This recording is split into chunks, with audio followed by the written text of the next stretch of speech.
Alright, good morning mga kakuya. Nandito po tayo ngayon sa aking job sites. Nagbabike-bike po tayo. So, ipapasyal ko po kayo ngayon sa aming dito sa job site. At dito po sa village na ito mga kakuya ay meron po tayong tennis court at mayroon po tayong clubhouse at swimming pool.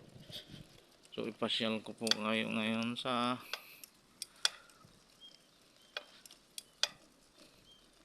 clubhouse at swimming pool ng village na ito. Ayan mga kakuya, maganda yung bulaklak na ito mga kakuya. Ayan, so punta po tayo ngayon. Ayan, may playground po sila mga kakuya TV, Kuya Ron's TV. Ayan. Ayan, good. Yan yung kanilang playground mga bata.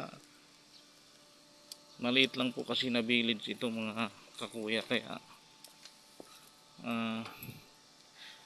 at ito yung kanilang clubhouse. Yan, clubhouse nila, malinis naman po ang kanilang clubhouse. May bar po sila, hindi po nagbubukas dahil nung pandemic nagsara po siya. Yan po yung bar nila, sarado po yung bar nila mga kakuya on TV.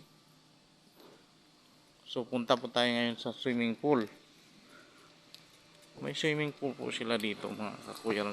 Exclusive lang po yung swimming pool nila dito para lang sa mga residente na nakatira dito.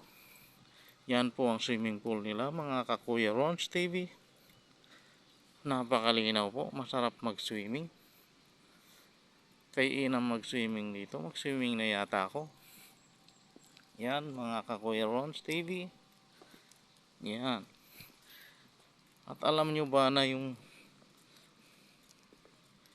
clubhouse roof nila ay tad-tad po ng solar. Naka-solar po yan mga kakuya Rons. At yan naman po ay ang kanilang tennis court. Yan ang tennis court nila mga kakuya Rons TV. Kikita nyo. Yan. Kung gusto nilang maglaro ng tennis court, tennis ay dito lang po sila pupunta sa tennis court. Ayan. May tournament din sila dito mga Kuya Ron's TV.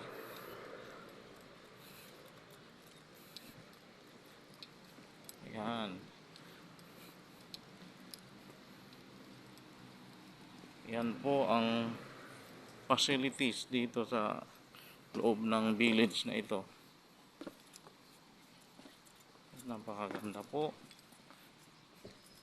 Nung bukas pa po yung bar ay may mga nakatambay na po dito dati at umiinom-inom ng beer, malamig na beer. Ngayon ay sarado po yung bar. Yan ang buong view. Yan lamang mga kakuya Rons. Salamat sa iyong panunood. God bless and please subscribe to my channel, Kuya Rons TV.